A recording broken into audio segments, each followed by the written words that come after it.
नमस्कार साथियों, आज हम आपके लिए लेकर आए हैं हिंदी का चौथा प्रैक्टिस सेट। इसमें हम देखेंगे 15 क्वेश्चन हिंदी के जो बहुत ही इम्पोर्टेंट हैं आपके लिए।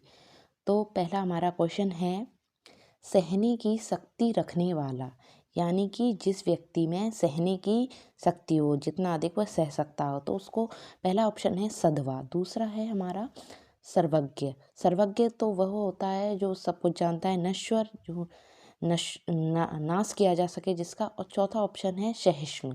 तो हमारा सहने की शक्ति रखने वाला ऑप्शन जो होगा हमारा चौथा सहिष्णु।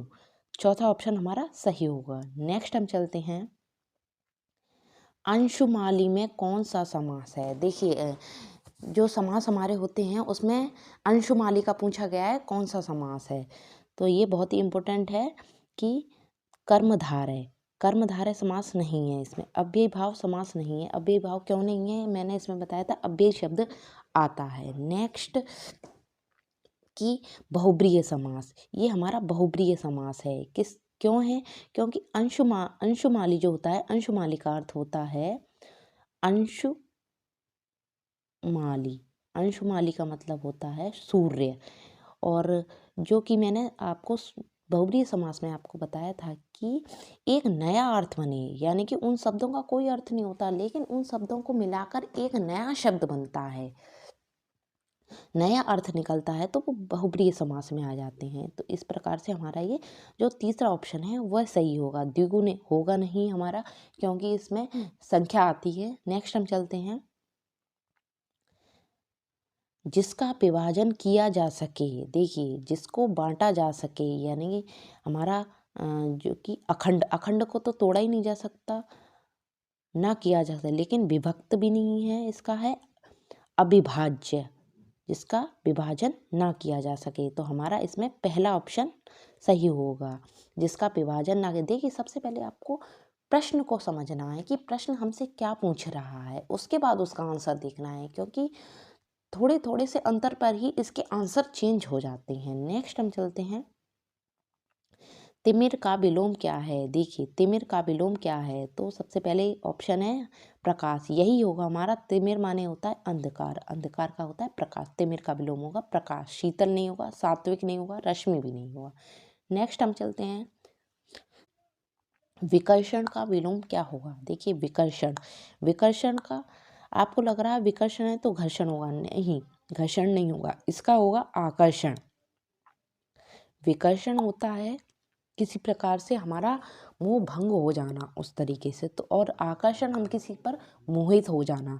नेक्स्ट हम चलते हैं, किस शब्द में सम उपसर्ग लगा है। देखिए, मैंने आपको पहले बताया था, पहले भी जो मेरे वीडियो हैं मैंने उसमें आपको बताया था उपसर्ग और प्रत्यय क्या होते हैं। उपसर्ग शब्द के आगे लगते हैं और प्रत्यय जो होते हैं वह पीछे लगते हैं। तो हमारा ये यहाँ पर है, पूछ रहा है सम किस में आ रहा है। देखिए, सा तो सम में आ रहा है, म किस में आ रहा है, स्वीकार में नहीं है, सप्रेम में नहीं है, सप्रेम में स लगा हुआ है, साकार में कार लगा, सम संहार, तो हमारा संहार में सम लगा हुआ है, सम उपसर्ग से हमारा संहार बना हुआ है। नेक्स्ट हम चलते हैं,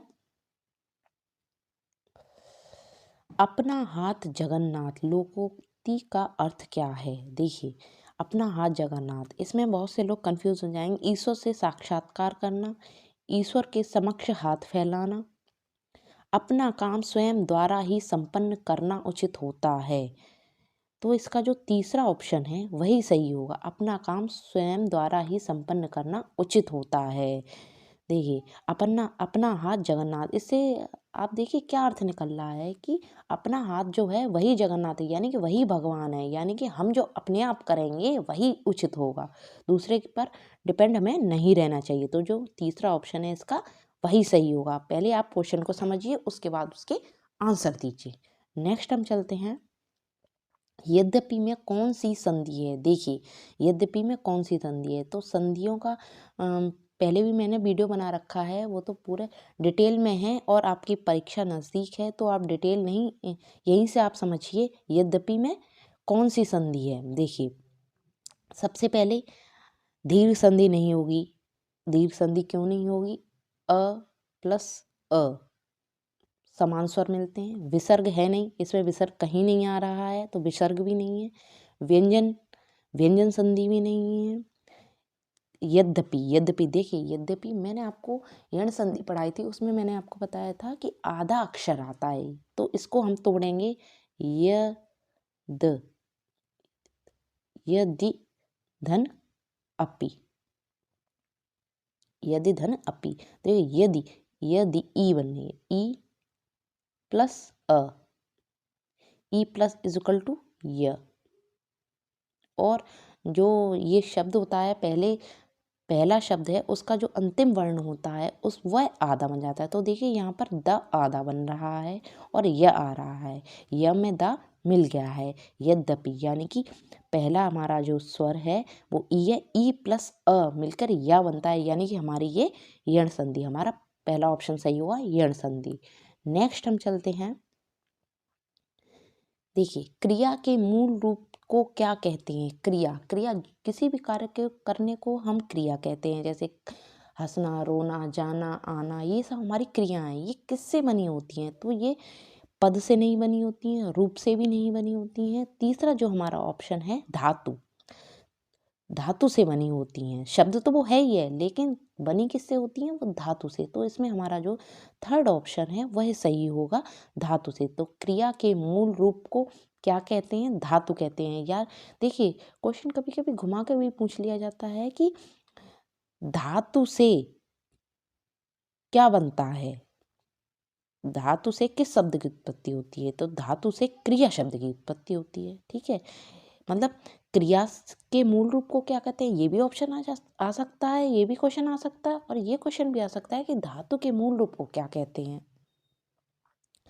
तो हम दोनों प्रकार से सीखेंगे, इससे हमारे दो क्वेश्चन सॉल्व होते हैं, एक ये क्रिया के मूल रूप से और धातु वाले को।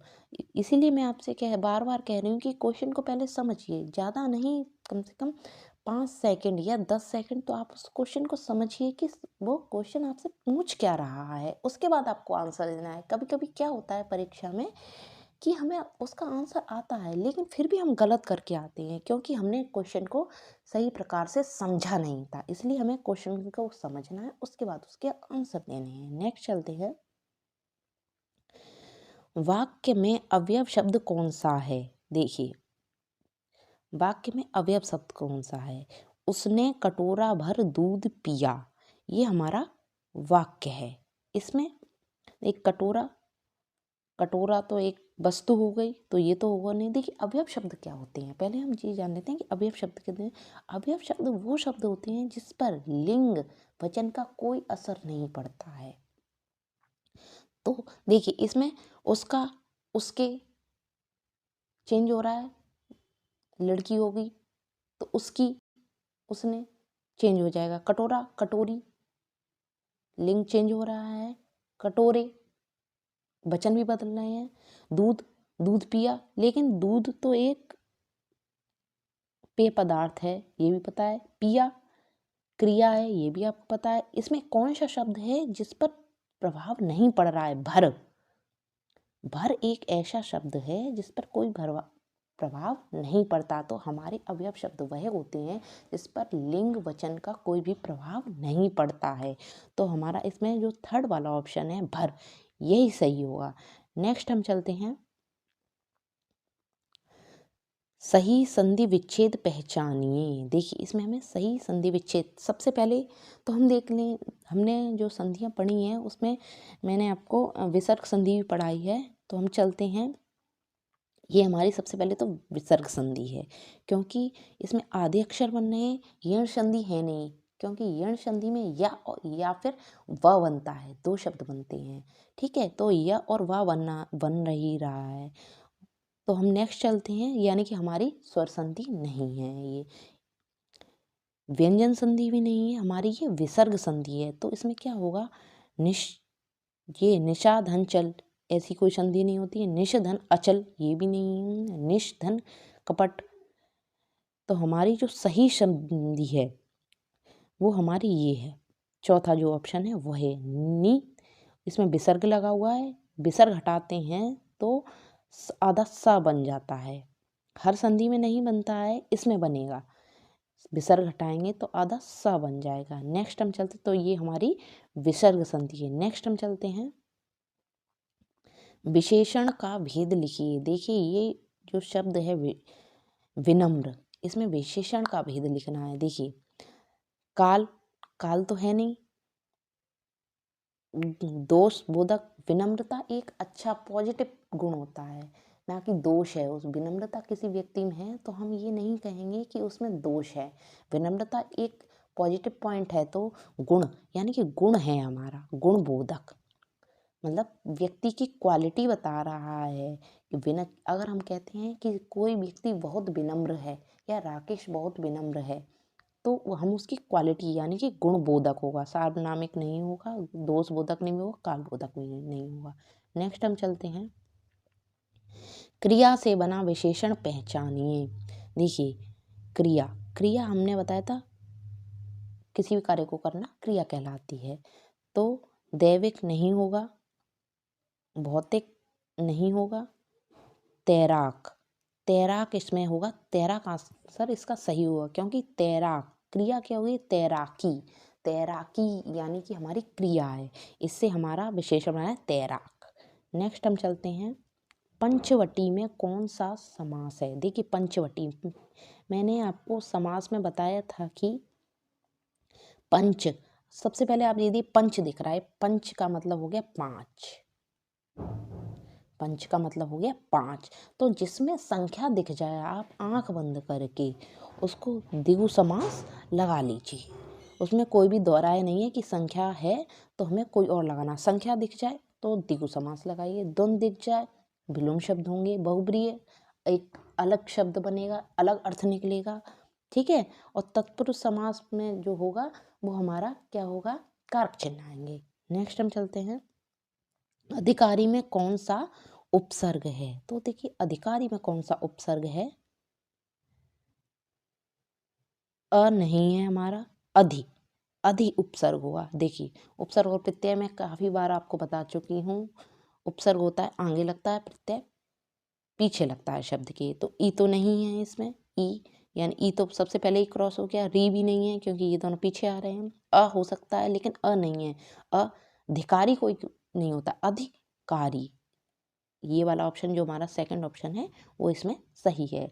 इस प्रकार से मैंने आपको 15 क्वेश्चंस कराए हैं और आगे भी कराती रहूँगी, और भी प्रैक्टिस सेट। और हमारे चैनल से आप जुड़े रहिए, जिससे आपको पर डे नए नए वीडियो देखने को मिलें और आपको सीखने, और आपकी जो भी परीक्षा देने जाएँ तो उसमें आप सही ऑप्शन पर टिक कर आएँ। और जो भी इसकी पुलिस भर्ती के बाद भी जो भी परीक्षाएं होंगी उनके लिए भी हम डिटेल वीडियो बनाएंगे, इसलिए हमारे चैनल को सब्सक्राइब कीजिए, ज़्यादा से ज़्यादा हमारे वीडियो को शेयर कीजिए। धन्यवाद।